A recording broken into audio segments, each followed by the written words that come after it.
Om Shanti. Welcome to Masters of Change.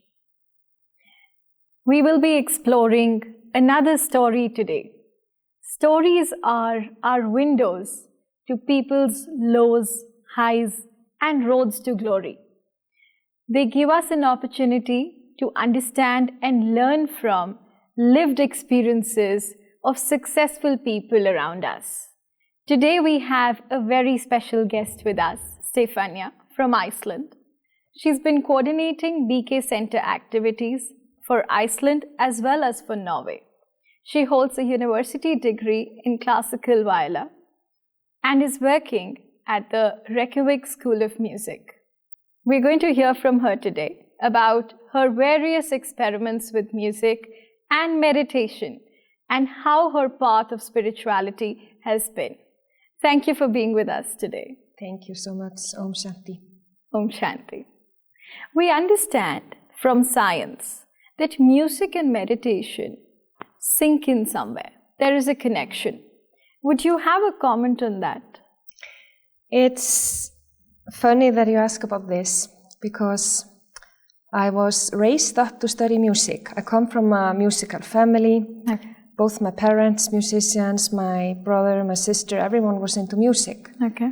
And I love music, and definitely music and meditation have something in common, I would think. One thing that is very easily felt is how we go beyond words, both in meditation and with music. It's really about expression of the self, experience of the self beyond words. So that's something very powerful. But when I look at my own path with music, so I studied music, music had been a very big part of my life. But for me it was often quite challenging, because in the music world today, it can be very competitive. And there was a lot of pressure often on the self. And for me, being a little bit of a perfectionist, or maybe not a little bit, but quite a lot, like wanting things to be perfect, it could often be quite hard to be in that, because music is so beautiful and it should really be the expression of the soul, or but sometimes when you study it professionally, it can also go into quite a lot of attention. Indeed. Yeah. But it is beautiful nonetheless, of course, but this is just my personal experience. So when I started to meditate, I was actually at Music University. I was studying music. And I had been facing a lot of anxiety, a lot of stage fright. I could so easily play when I was just on my own at home, practicing and really enjoying. But as soon as I would go on stage in front of someone else, it was a completely different story, and I would feel very nervous. So I think in that sense, but when I started to meditate, something started to shift, and I became more and more relaxed and less worried about the opinion of the public or of others. So, but it has been a journey of really learning again to express the self without worrying about other people's opinion. Indeed. Yeah. How did you discover meditation? I was interested in spirituality from quite an early age. Okay. So that was really of interest, and my mother was interested as well. So I used to go with her to the library in Iceland, and we always went to the spiritual department of the library to take some books and read and like that. But when I was 22 years old, I was on a summer vacation. I was living in the Netherlands at the time for the music studies. So I came to Iceland for my summer holidays, and my mom invited me to a meditation course. So we did the course together. And that was like an instant. I just felt that I found what I had so been looking for. And I think when people start to meditate, it's different reasons for different people. Yeah. Like for some people, they do it to feel more relaxed, or to feel more peaceful, or to improve their relationships with other people, or whatever. There are many different reasons. Yeah. For me personally, I had really been looking for something to see what is my contribution in today's world. Okay. I was 22, as I said at the time, and I was feeling like I really want to do something in the world that may be of help, because I was concerned. I think now there is so much talk about climate change and like everything that's happening in the world, but even back then, this was 20 years ago, people were already talking about this also, climate change. And so I was really feeling like, where is our world going? What's happening? And it felt like quite critical. And I felt like, what can I as a young person do? And I started with the music because, as I said, my whole family was into music. So I just thought, let me just do, that seemed quite natural. Yeah. But in the back of my mind, I was always thinking, there must be something else, there must be something more that I can do to really contribute to some transformation. Right. And in my first meditation session, my very first session, the teacher said that we could forget about saving the world and trying to fix the world and really take our attention, our awareness from the external and start to see the self. What kind of pollution is happening in my mind? What am I thinking? What are my attitudes like? And to really start there. And that was a bit of a relief. I thought, okay, then I can let go of my worries about the world. I don't have to be so absorbed in the news and about everything that's happening. Yeah. But I can actually focus first just on myself. And it seemed simple to start with. I thought I will take 1 year and then I will be done with myself. But of course it's not like that. I'm still very much on the way and still so much to learn. Sure. But that was really and is still my motivation. It's the deep, deep conviction or like belief that to take our world forward, to really move our world to a better place, right. This shift in consciousness is absolutely essential. It's like the foundation for anything else. So that's really my main passion in life now. It's great to understand how you got introduced to meditation and how it sort of helped you to shift your focus from the world to yourself. While you shifted this focus from, being worried about the various concerns that we have and trying to uplift the power of your own inner being, you sort of also contributed much more than you could to the world. So that's a wonderful way to look at how meditation can help. Stefania, as an entrepreneur, you're creating meditation material that is being used by schools, by families, to get kids introduced to meditation. How is that? Tell us a little bit more about what is the reaction that you get from families. Have you seen any transformation in the lives of these children?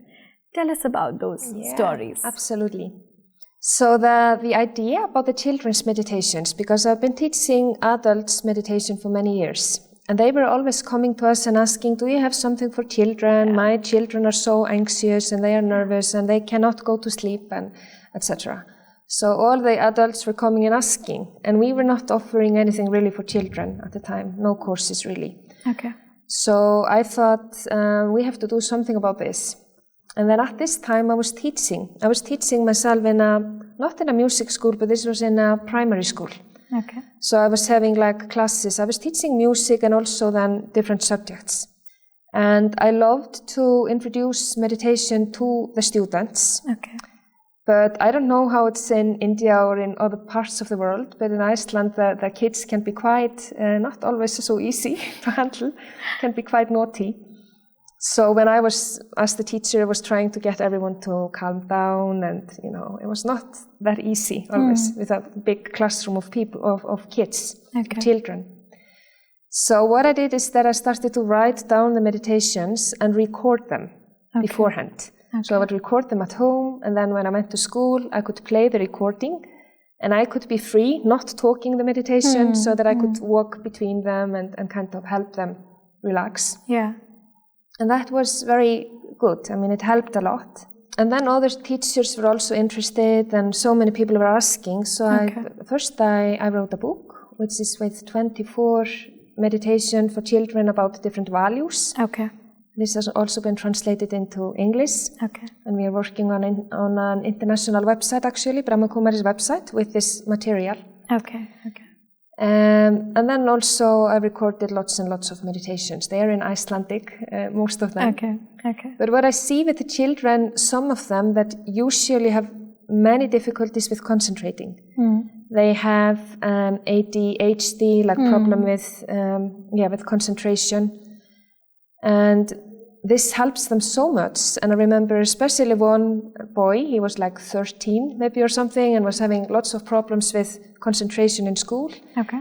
And after one of the meditation sessions, he came to me afterwards. And he said that, he told me that he had never in his life relaxed so much. He said, I've never in my life before been able to relax so well. Wow. So that was quite interesting to see. Young people who are otherwise, they are trying to be cool, they're trying to how they're teenagers and how they are, but something happens in meditation, it helps them to connect with themselves. I've also witnessed sometimes with kids that they may even have some tears. Okay. Not sorrow, but it's like opening up for them. Right. Because otherwise there is so much going on. Life can be so hectic and stressful. So I think for kids just to let go of thinking about other children, or especially now with also social media, which is causing a lot of tension for teenagers and kids also. I mean, it's going so low in age. Right. So I think meditation can really help them to connect with themselves better, to stop comparing with others and really find themselves. And even those who have otherwise difficulty with concentrating, I have seen how they love the meditation. Actually. Okay. They used to want to come to the classes, and because everyone wants to be at peace. Right. It may not look like it, but actually they want to feel calm, of course. Yeah. It is a universal need. Yeah. So when you make these meditation materials for children, and you shared a beautiful transformational story of a 13-year-old boy who is struggling with concentration and was now better able to concentrate, what feedback did you get from their family? So, at this particular stage in a child's life, the parents also struggle quite a bit, because dealing with adolescents can be a matter of concern. It can be a challenge for parents. So did you get any feedback from the parents as to how the behavior of those children changed? Were the parents finding it slightly simpler to deal with them? Any of those sort of stories? Yeah, I've got very positive feedback from families. Great. One kind of meditations that I make is like sleep meditations, which they use to go to sleep. Okay. So that works really well. And then I also I sometimes do courses where like teenagers or kids come with their parents. Because I do feel it's like a family thing. Right. It's not just, it's so good when the parents and kids can meditate together. So that's why the material is online. And I really encourage them even to just take 5 minutes per day. It does not have to take a long time. Okay. You don't have to go anywhere. You can just be at home. You can maybe light a candle. You can dim the lights. You can have a cozy time with the family, with the whole family. Right. And I know that families have been doing this, and they're really very positive, the feedback that I'm getting. So now, as I said, we are now translating. It has been translated into English, and we are working on other languages. So maybe like you mentioned, Hindi we can also provide. Let's see. Let's look forward to it. Yeah. When you say meditation has helped with concentration, better parenting, even family bonding, I'm sure these are things that you've witnessed in other people's lives. Now, as being a meditator yourself, what are some of those very personal changes, personal shifts in your mindset that you have witnessed? I think for me, one of the main benefits of meditation, I mean, there are so many, but one of the main is self-respect. So when I started to meditate, I was really insecure about myself. I was always trying to fit into some kind of, group or trying to be like the others. And there was just a lot of insecurity and tension within. And I think with meditation, what has happened for me is that this has also been gradual, definitely not something happening overnight, and definitely not something that I'm over with. It's really a gradual process, but I do feel that the further I go along the way, I learn to appreciate my unique self. And I learned to just allow myself to be even a little bit strange, even, because we are all so unique. Not strange, maybe is maybe not a good word, but really unique, really allowing myself to be, and I don't have to be. One thing, for example, was that sometimes when I was younger, I used to feel so bad about being quiet. Like, I was not always engaging so much when my friends were having conversation. I was the quiet one, a little bit shy. Okay. But not just shy, but also just because I like to be internally a bit introverted and quiet. That's just my nature. Yeah. And when I then started to meditate, I learned that this is okay. Not everyone has to be the middle of attention or the funny person or whatever. Right. I can really just be comfortable with myself, be connected with myself. So, that's one thing. And from the self-respect, what has happened is that the closer I come to myself, without thinking about some achievements that I want to make in life, without having really goals or, like I told you, I started this company or I'm part of a forum. I'm doing really things in my life today that I love. I'm very happy about my life, but I do feel that those chances have come according to my connection with myself. Yeah. It's not something that I'm looking for or trying to get, but I always see when I transform, some beautiful opportunities come in front of me in life. And I don't have to ask for them. And I think that's so nice. When you transform internally, life starts to present you with all kinds of almost magical opportunities. Such a wonderful experience to have. When you know that if I am making that shift internally, there's a much better platform, a much better opportunity, which is already waiting for me. So you've been into meditation for more than about 20 years now. I'm sure you would have made so many changes, both at the internal and the external level. What about the people around you? When you say that, you've sort of understood yourself better, which has led to a higher level of self-respect. You're not trying to fit in. But the groups that you're not trying to fit in, they will have some or the other kind of understanding about you. How has their understanding been? About your family, your friends, or people who knew you when you were 22 and people who know you now. What is the difference there that they see? Do they see you as a source of help, solutions, positivity? What is it? I think you have to ask them about this, but it's a very interesting question. I think what happened to me, and I think what happens to many people when they start on a spiritual path and they really want to take it like myself. I wanted to take it all the way. I was from the beginning starting to meditate every day. I became a vegetarian, which I was not before. I stopped drinking alcohol, which I had also, I had been doing because in the West especially, this is normal. Young people, they drink, they do all those things. So I shifted quite a lot when I started. And I think at the beginning, maybe for my friends, it was a little bit strange. And they were thinking, but you were doing fine. Why are you making all those changes in your life? So I think they could see a big change in myself. And at the beginning, it took me time to find myself. When you're starting to think in a completely new way, and it was a little challenging when I started.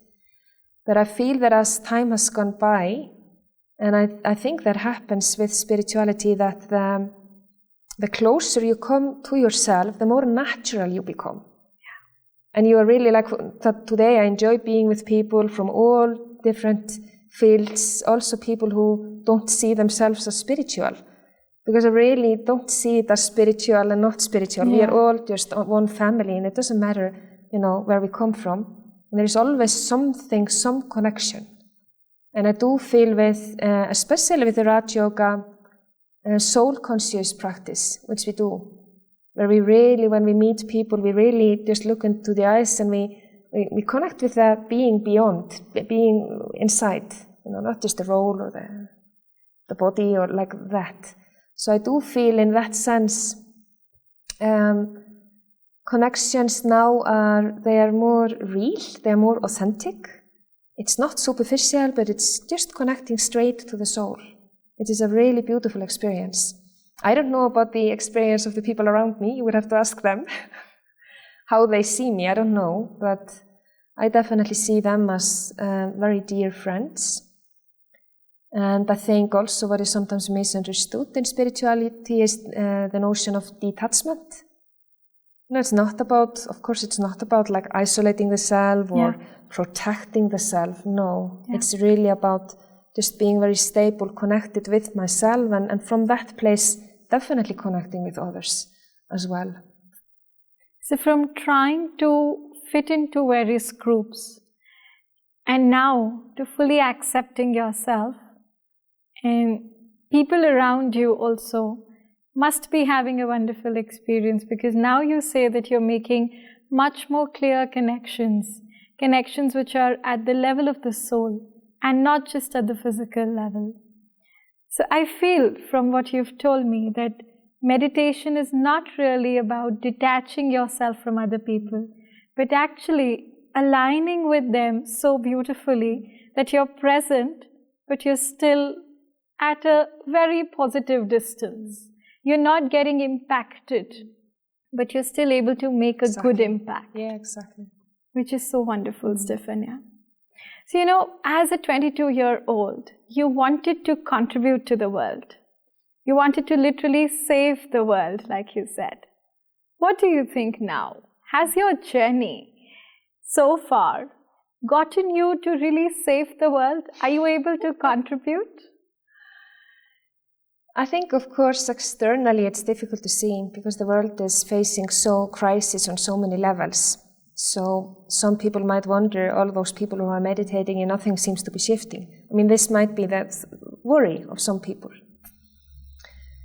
But I do see a lot of transformation in terms of the consciousness of humanity. I really do feel people are much more open to meditation and to this internal shift. And what I see is not that I think there is a transformation ahead, which may be challenging but also very positive. Like we are going through a transition, that's obvious now with climate change, everything happening. Yeah. And that's okay. It will not just be easy, that's also okay. But with meditation, as when I really stay connected with myself and rooted in spirituality, rooted in not just the belief, but the experience that I am a spiritual being, and whatever happens to the world, we as spiritual beings, we will always survive, we will always continue. It is a transition, and with meditation, if I really practice this, and if I become peaceful and powerful myself, I will be able to be like a lighthouse for those around me. Right. Like when things shake, even in COVID or even in like whatever is happening even today. And I think that's a big thing. I mean, I think it's a big contribution. Yeah. And I think for anyone who is like thinking that they really want to contribute to the world in a positive way, and for people who are worried, it's easy to get worried in today's world, to really shift and see how can I become like a tower of peace, tower of stability, and actually serve those around me. So yeah, I think I really believe in this kind of contribution, and I am seeing the impact also around me, yes. So your real goal is sort of being achieved. You've taken up a completely different direction from what you were doing at the age of 22. I see now that a lot of young people are involved in activism. They would go out with slogans and placards and do a lot of volunteering, thinking that it's leading to a change. Volunteering is great. We always encourage it. However, the kind of work that you are doing and the contributions that you are making, if that could be coupled up with volunteering, the results could be enormous. So this is for all the young people out there. You've given us a wonderful message, Stefania. How do you see yourself moving forward in the path of spirituality? I think one word that has been really close to my heart and that is like a guiding light on the spiritual path, and it's becoming more and more so. And I'm thinking now it's interesting because I was telling about the music and I play a musical instrument. But the word that is my favorite word is instrument, but it's in a different context. So I used to play the musical instrument. Now my main aim is to be an instrument, not just to play one. And I do see my path forward that I, as just one single human being, I cannot plan everything because I don't have the bigger picture. I can only be the best of me in each moment, and I really make effort and I try to meditate and that's my part, but I cannot plan too much. So the way forward for me is really, and my main focus now is to connect with the divine, with God, and to be an instrument for the divine. And I think each one of us can be this, definitely, in our own ways. Because I do feel the world is at such times now that this is what is needed. It's not just me acting from my limited way of seeing things. Indeed. So I do feel when I tune into something higher or someone higher, when I tune in with God, the divine, who's like a friend, like a partner on this journey, definitely very much like that. Then I can just take one step at a time. I don't see exactly where I'm heading to, but one step at a time, and I know it's in the right direction if that connection is there. And the instrument awareness that I just want to be a channel or instrument for something good to happen in the world. So meditation can also open doors to getting guidance from the Almighty. Absolutely, yeah. You will probably not have to make your own plans because your plans are already going to be set. Yeah, exactly. Wonderful knowing you, Stefania, and your beautiful journey. From being into music to now getting into meditation. From playing an instrument to being an instrument and telling us a completely different meaning of the word instrument. Thank you so much. Thank you so You've much. really enlightened us on how the results of meditation can manifest. From understanding yourself to a higher level of self-respect, concentration, confidence, not wanting to fit in, but yet fitting in so beautifully. How wonderful it is to know this from you. Thanks to our viewers for hearing us out today, for understanding Stefania's beautiful journey. We hope that you will be able to imbibe a lot of takeaways from this brilliant episode. Thank you and Om Shanti. Thanks a lot. Om Shanti. Thank you. Thank you.